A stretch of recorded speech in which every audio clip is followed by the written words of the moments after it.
Good evening and welcome to the evening news. Thank you for joining us. And we start with the big news on the reopening of Texas businesses tomorrow. As we have been talking about that happening, the state attorney general saying there is no wiggle room for counties across Texas to break any of the guidelines that have been sent out in the state's order. Here's a look at what phase one of the reopening plan includes. Restaurants, retailers, malls, museums, libraries, and movie theaters, they can reopen at 25% capacity. Tonight, we are checking in with local businesses getting ready to open their doors and some that say they still need more time.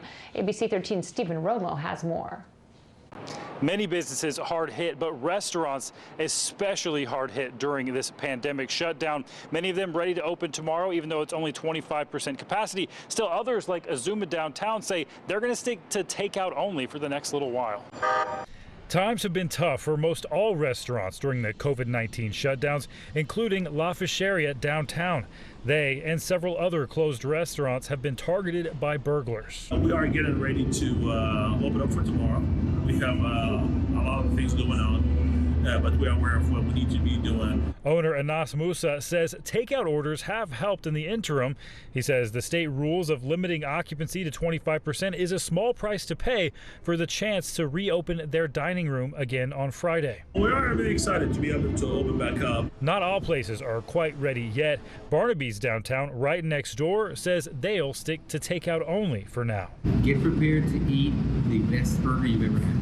Meanwhile, Humberto Martinez, owner of Burgerheim downtown, says they can't wait to open their dining room back up and get back closer to normal with some important changes. Currently, we are working on sanitizing, disinfecting everything, the chairs, even the legs. Many restaurants are expected to not recover from these closures, making those who are reopening even more grateful.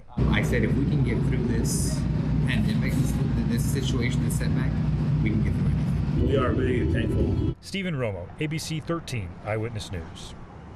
All right, this just in, Houston's Pride Parade being postponed due to the pandemic. Pride Houston just made the announcement that due to concerns over COVID-19, they have decided to hold off. They are looking to set a new target date for sometime in the fall. There will still be several smaller pop-up events through June. All right, it's not a cure, but it could be a breakthrough treatment for COVID-19, and it's all happening right here in Houston. ABC 13's Marla Carter spoke with some of the doctors involved. The treatment keeps the virus from getting worse, which means it could prevent serious symptoms from progressing. Houston Methodist is at the forefront in the fight against the coronavirus. They started a trial in mid-March using remdesivir, a drug that was developed to treat Ebola.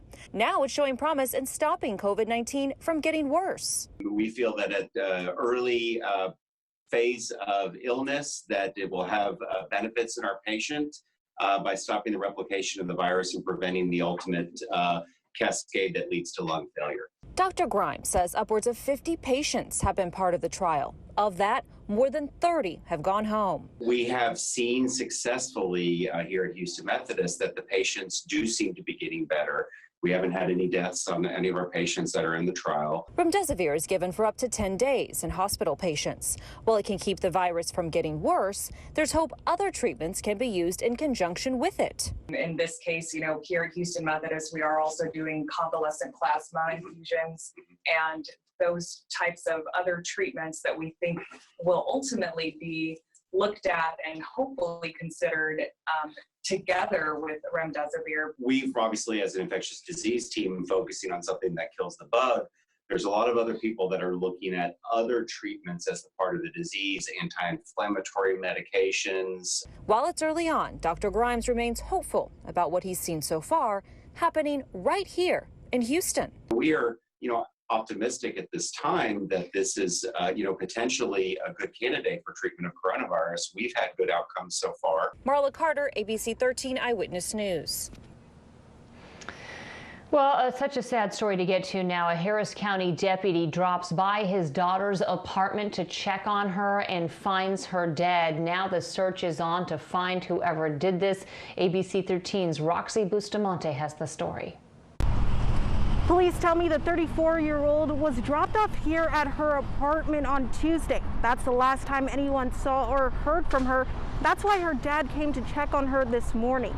Now you can see the crime scene tape wrapped around this building right here behind me. Police are still trying to get a search warrant to get into the apartment. A Harris County deputy breaking the devastating news to his family and friends. Houston police say it was around 11:30 this morning when a deputy came to check on his daughter. Maintenance let him in the apartment. They hadn't heard from her in a couple days. When he came in, they discovered her deceased in the bathroom. Investigators say the 34-year-old was shot multiple times. Neighbors tell me they didn't hear anything until Harris County Sheriff deputies and Houston police swarmed the Concord apartment complex. Right now, investigators are trying to find out who did this and why.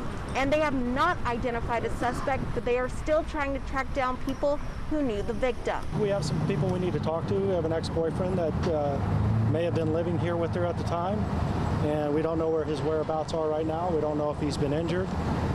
We don't know his involvement, so we do need to track him down and talk to him. Now, investigators have been out here for more than 6 hours. Once they get that search warrant, they'll be able to get into the apartment and be able to process the scene.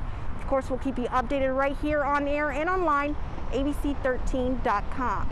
Roxy Bustamante, ABC 13 Eyewitness News. Such a beautiful day outside today, so let's take a look at what's ahead. Our chief meteorologist, Travis Herzog, joining us now with the forecast.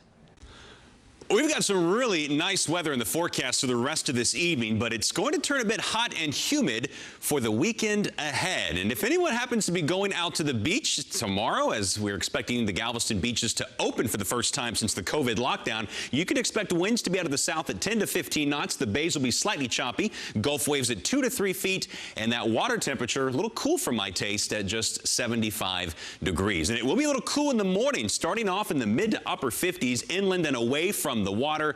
The dry air, though, warms up pretty quickly, so in the afternoon, we're looking at temperatures back up into the middle and upper 80s. Now, here's a look at the upper air pattern going into the weekend. There's a big heat ridge over Mexico that'll build over Texas. That bumps our high temperatures near record values Sunday, Monday, and Tuesday with highs in the low 90s. But then it slides back westward to where by Wednesday, there's enough of a northwesterly flow to bring down a front and along with it, an opportunity for a few more thunderstorms. Until then, though, it is a dry and increasingly hot forecast. So pretty nice on Friday. Saturday, you start to feel the transition, but you're really noticing it on Sunday with not only hotter temperatures, but higher humidity. Same deal for Monday and Tuesday, getting very close to those very old records from the late 1800s and the early 1900s. When the front arrives on Wednesday, it comes right now with a 30% chance of scattered downpours. And then after that, we get a break from the 90-degree heat, at least for a little bit. By the end of May, early June, we're usually hitting 90 pretty consistently. So